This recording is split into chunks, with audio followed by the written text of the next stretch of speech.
আগে চেক করে নাও, তারপরে পুরো প্রসেসে যেও।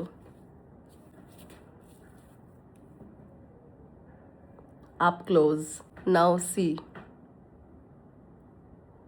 নো স্টেন, নাথিং। তো চলো এবার শুরু করা যাক। তো ফার্স্টেই যেটা করতে হবে সেটা হচ্ছে স্কিনটাকে খুব ভালো করে ক্লিন করে নিতে হবে। তার জন্য আমি ইউজ করছি একটা টোনার, একটা নায়াসিনামাইড টোনার, কারণ নায়াসিনামাইড পোরগুলোকে টাইটেন করতে হেল্প করে।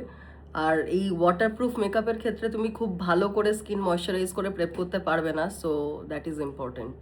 এবারে ফেসটাকে মোটামুটি ড্রাই হতে দেওয়ার পরে আমি ইউজ করছি ডিরেক্ট অ্যাফ্লেয়ার্সের ম্যাজিক ড্রপ। তোমরা চাইলে ম্যাকেজমিয়ার 2 ওটাও ইউজ করতে পারো, ওটাও ভীষণ ভালো, ভীষণ ভালো। আমার তো এটার থেকে বেশি পছন্দ, বাট ওটা আমি এখন হাতের কাছে পাচ্ছি না, প্লাস এটার ড্রপারটাও আমি ভেঙে থুইছি, সো ওকে। তো পুরো ফেসেই অ্যাফ্লেয়ার্সটা ভালো করে ইউজ করে নিতে হবে, খালি এটাই স্কিন প্রিপারেশন। এবারে আমি স্লাইটলি কালার কারেকশন করে নেব যেখানে যেখানে দরকার, আর এটাকে আমি হাত দিয়ে বা ব্রাশ দিয়ে ওভারঅল ব্লেন্ড করব। এবারে তোমরা চেক করবে যে তোমাদের ভ্যানিটিতে সিলিকন বেস ফাউন্ডেশন কোনটা। আমি যেমন ইউজ করছি ম্যাকেজমিয়ার ভেলভেট ম্যাট ফাউন্ডেশন, শেড হচ্ছে 203। নিয়ে পুরো ফেসে অ্যাপ্লাই করে নেওয়ার চেষ্টা করবে একটু তাড়াতাড়ি ব্লেন্ড করার। কনসিলার যেটা ইউজ করব সেটাও ইকুয়ালি সিলিকন বেস ইউজ করব। আমি ইউজ করছি টু ফেস্টের বর্ন দিস ওয়ে।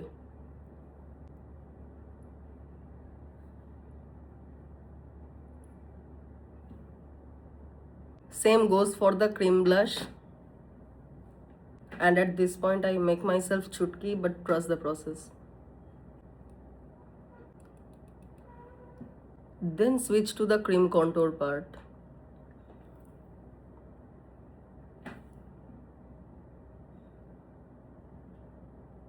এইভাবে স্ক্রিনে কপাল ঢুকিয়ে দিয়ে ব্লেন্ড করবে, কপাল। এই ব্লেন্ডারটা আমার অ্যাকচুয়ালি পছন্দ, বিকজ নোজ কন্ট্রোলটার জন্য আর অন্য কিছু লাগে না।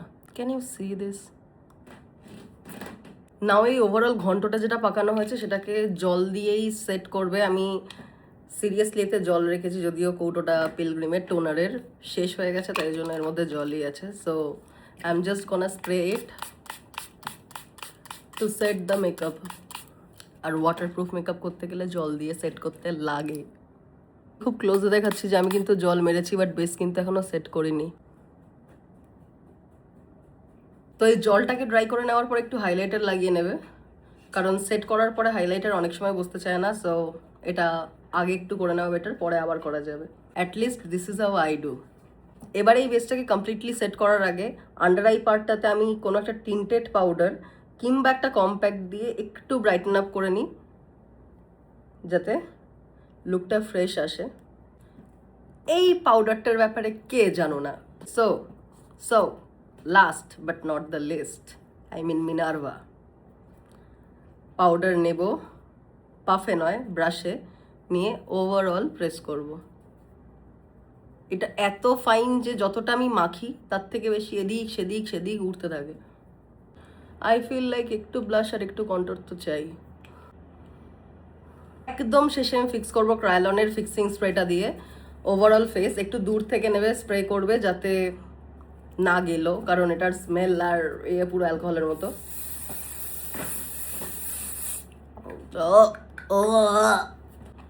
নাও এটা ড্রাই হতে থাকুক, আমি আর এখন মুখ খুলতে পারছি না। যাই হোক, এটা ড্রাই হতে থাকুক, ততক্ষণে আমি আমার আইব্রাও আর আই মেকআপ তো করবো না, জাস্ট মাস্কারাটা লাগাবো। সবই যখন করছি দেন ওয়াই নট দ্য লিপস্টিক। আমি ওয়াটারপ্রুফ মেকআপ করাবো কি, তার আগেই আমার গোপ টোপ ঘেমে একসাথে। ওহ, সো অল ডান, নাও চেক।